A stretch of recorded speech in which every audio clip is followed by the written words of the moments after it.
Bismillah wa salatu wa salamu ala rasulillah wa ala alihi wa ashabihi ajma'in. Nous allons traiter d'un sujet sensible parce qu'il concerne certains conflits familiaux autour de la prise en charge des parents. Il est triste de constater dans nos familles, ou bien d'entendre que dans certaines familles, au lieu que règne la solidarité, la fraternité, l'entraide pour prendre soin de ses parents, il va y avoir une zizanie entre frères et sœurs pour que chacun rejette sur l'autre la responsabilité. Alors il considère que c'est un calvaire, un malheur, voire même un fardeau. On se rejette la responsabilité de prendre en charge, de prendre soin, d'accueillir, de rendre visite ses parents. Et ça, c'est un manque d'humanisme, d'humanité, parce qu'un enfant, naturellement, doit aimer ses parents et prendre soin d'eux. Ça semble naturel. Et c'est aussi un manque de foi, parce qu'on n'a pas conscience, on n'a pas encore réalisé la chance que nous avons d'un point de vue spirituel, c'est-à-dire pour préparer notre vie de l'au-delà, et dans notre relation à Dieu, on n'a pas réalisé parfois l'aubaine, la chance et le cadeau que Dieu nous fait.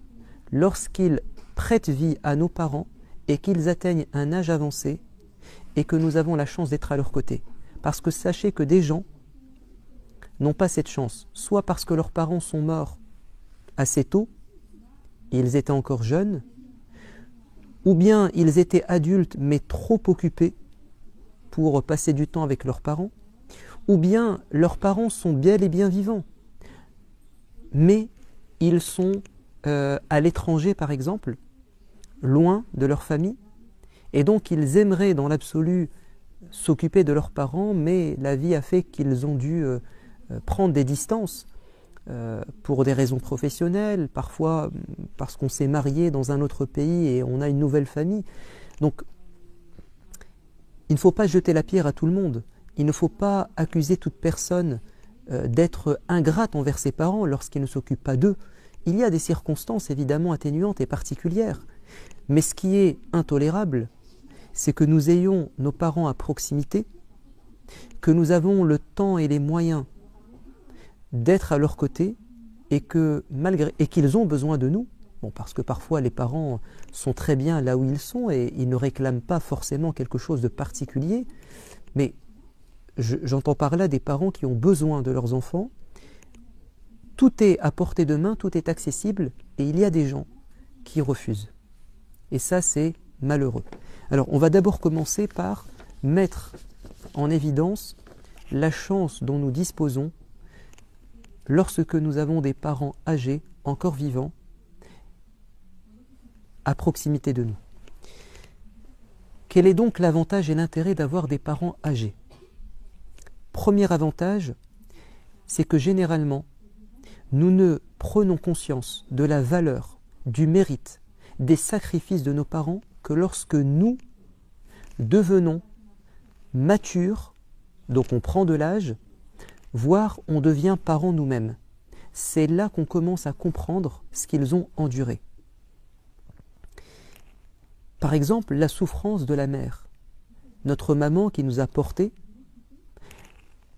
la grossesse qui l'a fatiguée, l'accouchement dans la douleur, souvent, ensuite l'allaitement et toute la prise en charge d'un enfant et ce qu'elle comporte comme lot de patience et de sacrifice. Généralement, on ne prend conscience de cela que lorsque nous sommes mariés et qu'on voit de nos yeux ce que c'est qu'une grossesse et un accouchement et la prise en charge d'un enfant. Et donc, rétrospectivement, on se souvient ou on s'imagine ce que notre mère a dû endurer. Regardez dans ce verset 15 de la sourate 46 comment Dieu fait un lien entre la prise de conscience de la souffrance de la mère et de l'importance de lui rendre l'appareil, d'essayer de la remercier, et la maturité, l'âge. Nous avons recommandé à l'homme d'être bienveillant envers son père et sa mère. Sa mère l'a porté dans la douleur et l'a mis au monde dans la douleur, insistant sur la souffrance d'une maman qui est enceinte et qui accouche. Et pendant 30 mois, entre guillemets au minimum, elle endure les fatigues de sa gestation, la grossesse, et de son allaitement. En islam, l'allaitement, généralement, c'est 2 ans. En tout cas, c'est durant cette période que le lien de parenté se crée. Et si vous rajoutez aux 2 ans 6 mois minimum de grossesse, qui font qu'un enfant peut vivre s'il naît prématurément, ça vous fait 30 mois. C'est pour ça que Dieu parle de 30 mois, c'est-à-dire de grossesse minimum, 6 mois, plus les 2 ans, les 24 mois d'allaitement. Regardez maintenant le lien avec l'âge et la maturité.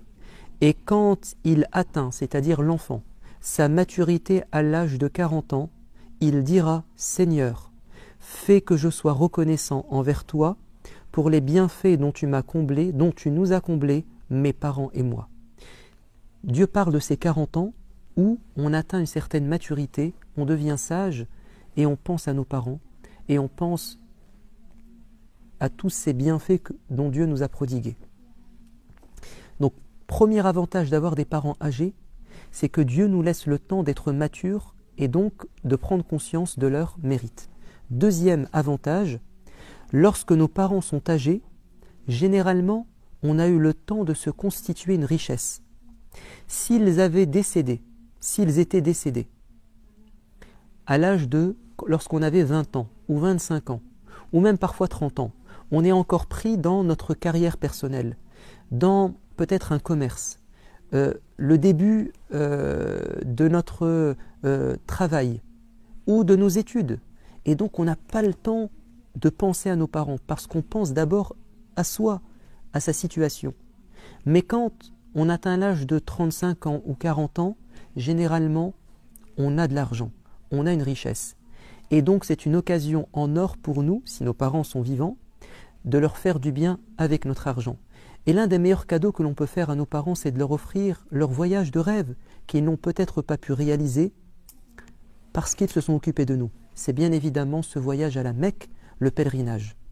Ou bien un deuxième voyage à la Mecque, pourquoi pas. Ou bien, parce qu'on a de l'argent, on va pouvoir leur offrir de meilleures conditions de vie. Ou bien acquérir une demeure assez grande, assez spacieuse et adaptée pour les accueillir chez soi, pendant les vacances, pendant des séjours, ou voire même les héberger chez nous. Et pour ça, il faut avoir de l'argent, évidemment. Troisième avantage, lorsqu'ils prennent de l'âge, généralement, nous nous sommes mariés et nous avons des enfants. Et là vient quelque chose de fondamental, c'est que nos parents, les grands-parents, vont pouvoir nous aider à éduquer nos enfants, leurs petits-enfants. Et il y a des choses qui se transmettent entre grands-parents et petits-enfants que nous, en tant que parents, nous n'arrivons pas à faire. Et ils disposent d'une sagesse qui nous manque. Et donc nous avons tout à gagner de faire en sorte que nos enfants connaissent leurs grands-parents. Et il y a quelque chose d'incroyable aussi qui peut se passer, c'est que vous allez montrer à vos enfants comment on s'occupe de ses parents. Si on a la chance d'avoir nos parents et qu'on est bienfaisant envers nos parents, nos enfants vont prendre exemple et modèle sur nous. Et un jour, ils seront ainsi avec nous. Autre avantage, nous allons pouvoir gagner leur satisfaction et leur bénédiction. Généralement, quand on était jeune, on a pu être négligent, on a pu même parfois faire des bêtises, parfois on a pu faire pleurer nos parents, parfois, voilà, on était encore jeunes, entêtés, naïfs, et on les a fait souffrir. En grandissant, on prend de la maturité et on va pouvoir leur demander pardon. Alors c'est une chance d'avoir des parents âgés vivants parce qu'on va pouvoir leur demander pardon et profiter de leur bénédiction. Qu'est-ce qu'on entend par bénédiction? Les invocations des parents sont exaucées, nous dit le prophète alayhi salatu wassalam. Attention, dans le bien comme dans le mal. Dans le bien, c'est une bonne nouvelle, dans le mal, c'est une mauvaise nouvelle. Parce que si on ne s'occupe pas de nos parents, on leur fait du mal, on les ignore, il se peut que nos parents, sous la colère, invoquent Dieu contre nous. Et là, c'est fort probable que ça se retourne contre nous. Le messager de Dieu alayhi salatu wassalam, a dit aux parents: n'invoquez pas Dieu contre vos enfants, car il se peut que cette invocation soit formulée en un moment où Dieu répond aux invocations. Bien évidemment, je parle d'un parent qui a subi de la part de ses enfants des injustices. Je ne parle pas d'un parent qui serait lui-même injuste et qui invoquerait Dieu contre ses enfants par méchanceté. Ça ne marche pas. Allah n'accepte pas les invocations qui sont mauvaises, mal, qui sont un péché. Je parle d'un parent victime de ses enfants. Il faut faire attention et demander pardon parce que les invocations des parents sont généralement exaucées. Quand je parle de bénédiction, c'est que nos parents peuvent demander à Dieu des choses pour nous, pour notre santé, pour notre prospérité, qui vont se réaliser. Faire du bien à ses parents, c'est l'une des clés de la subsistance. Ibn Hajar al-Asqalani, qui est le plus grand commentateur de cette compilation encyclopédique du hadith faite par Al-Bukhari. Ibn Hajar a commenté le recueil authentique de Al-Bukhari. Et c'était la référence religieuse de son époque, le génie et la sommité théologique de son époque. Il connaissait le hadith et le maîtrisait. Et ses élèves lui ont dit un jour: qu'est-ce qui a fait que tu as atteint ce statut, ce degré de connaissance?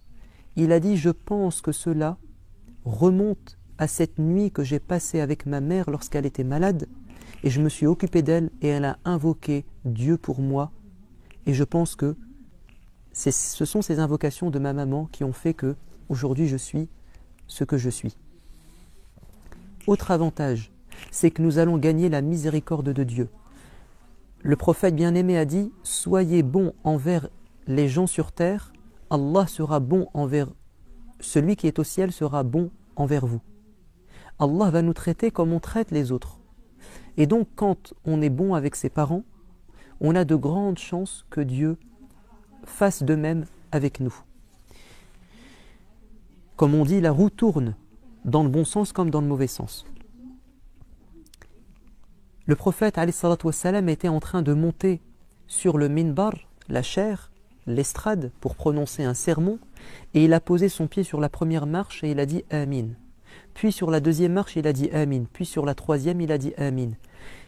Et les gens n'ont pas compris parce que personne n'avait fait d'invocation. Après son sermon, il a été interrogé et il s'est expliqué. Il a dit: c'était l'ange Jibril qui était venu faire 3 invocations. Celle qui m'intéresse, c'est quand Jibril a dit qu'il soit loin et éloigné de la miséricorde de Dieu, celui qui a connu ses parents alors qu'ils sont âgés et qui n'a pas gagné le paradis grâce à cela. Il a raté l'une des grandes sources de la miséricorde, c'est de s'occuper de ses parents.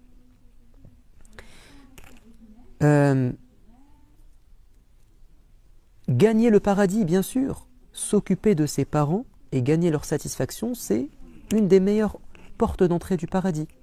Un homme est venu s'enrôler dans l'armée pour défendre le prophète, les musulmans, l'islam. Le prophète lui a dit: est-ce que tu as des parents? Il a dit oui, ils sont encore vivants. Il a dit: alors je te demande d'aller t'occuper d'eux. Un autre homme est venu s'enrôler dans l'armée. Le prophète lui a dit: tu as des parents? Il a dit oui. Dans quel état tu les as laissés? Il a dit: je les ai laissés en train de pleurer. Il a dit: ton jihad, c'est d'aller t'occuper de tes parents. Et le messager de Dieu alayhi salatu wassalam a parlé du meilleur homme qui vivait à son époque mais qui ne l'a pas rencontré. On appelle ça un tabi'i. C'est pas un compagnon puisqu'il n'a pas côtoyé le prophète, mais il aurait aimé rencontrer le prophète. Il a dit: cet homme s'appelle Uwais al-Qarani. Il est au Yémen. Si quelqu'un vient le rencontrer après ma mort, qu'il lui demande de lui faire des invocations, car ces invocations ne sont jamais refusées par Dieu. Et c'est Omar ibn al-Khattab qui va le rencontrer, le calife, à son époque. Et vous savez ce qui fait qu'il était proche de Dieu, aimé de Dieu?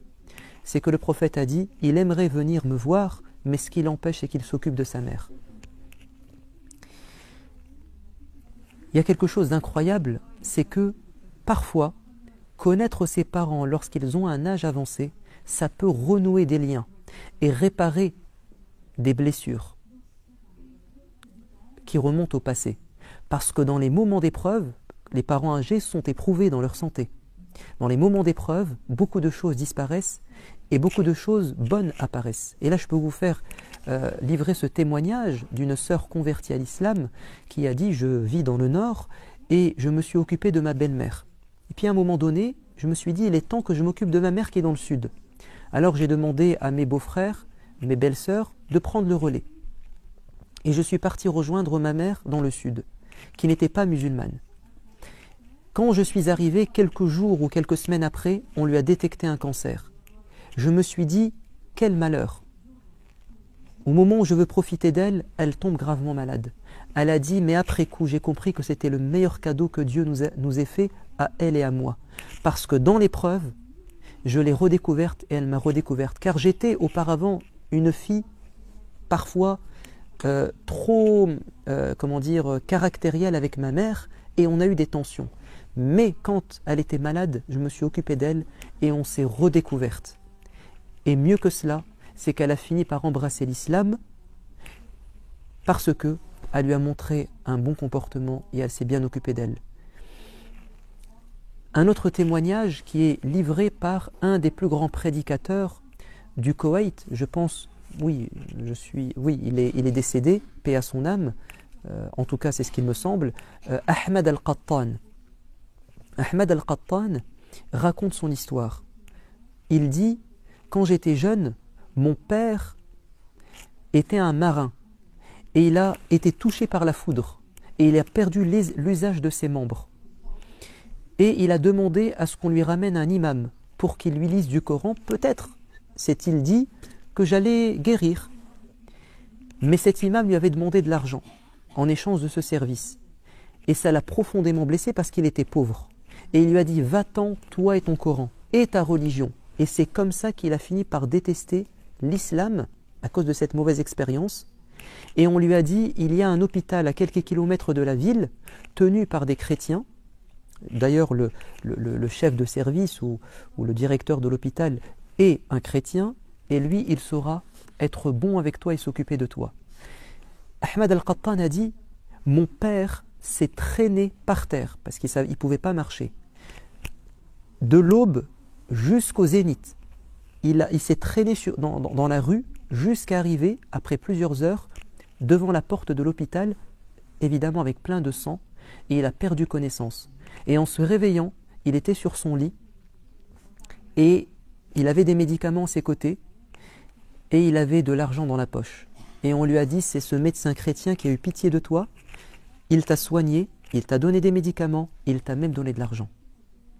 Et grâce à ces médicaments, il va retrouver sa santé et sa motricité. Et Ahmed Al-Qattan dit, et mon père me prenait tous les 2 ou 3 jours. On allait dans cet hôpital et mon père me disait, voici l'homme qui a sauvé ton père. Va lui embrasser la main.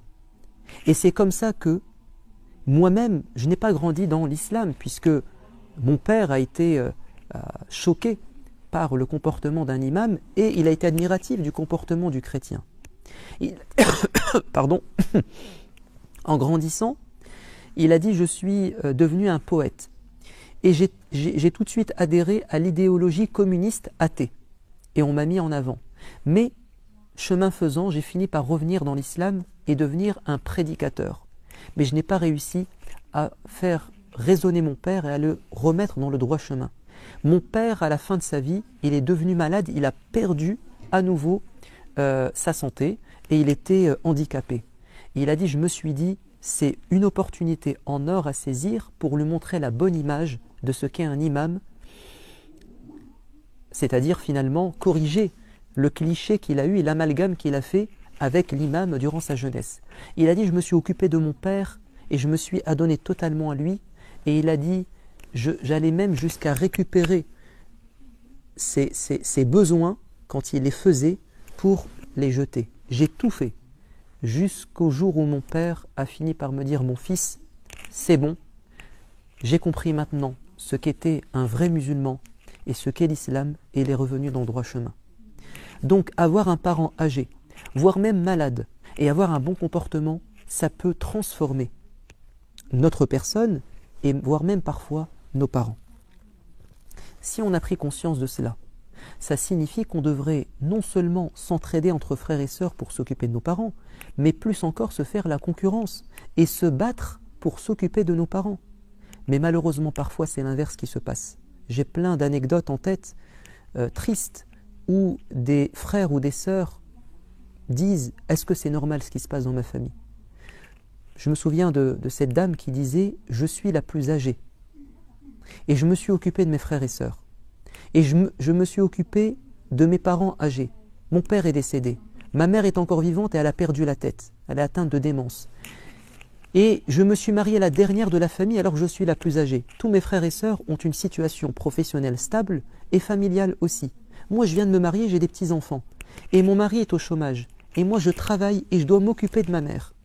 Et personne ne veut m'aider, l'apprendre, voire même me donner de l'argent pour m'occuper d'elle. Parce que j'ai besoin que des personnes, du personnel médical viennent à la maison. Et il me crée des problèmes de conscience en me disant c'est à toi de t'occuper d'elle, tu es la plus grande, ou bien ton mari ne travaille pas, donc c'est à vous de vous occuper de maman. Comme si c'était une patate chaude qu'on doit rejeter aux autres, alors que c'est un trésor qu'on devrait tenter de prendre aux autres. Alors qu'en islam, qui doit s'occuper de ses parents quand ils sont dans le besoin? Est-ce l'homme ou la femme? La réponse est claire. La femme en islam n'a aucune responsabilité financière. Elle est tout le temps prise en charge. Quand elle est une fille auprès de ses parents, c'est son père qui s'occupe d'elle. Lorsque les parents ne sont plus là, c'est le frère qui s'occupe de sa sœur. Lorsque cette fille se marie, c'est son mari qui s'occupe d'elle. Et donc ce n'est pas la grande sœur. Il n'incombe pas de manière obligatoire à la grande sœur de prendre en charge sa mère, mais c'est au frère de le faire. Et pourtant cette dame dit « Mon frère est un riche commerçant.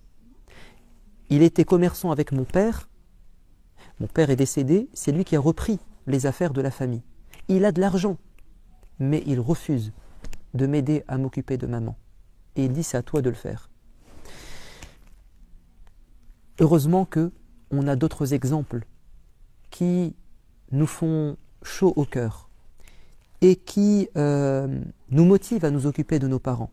D'abord un exemple dans le Coran. Moïse, quand il s'est échappé d'Égypte, il s'est retrouvé dans une ville qui s'appelle Madian.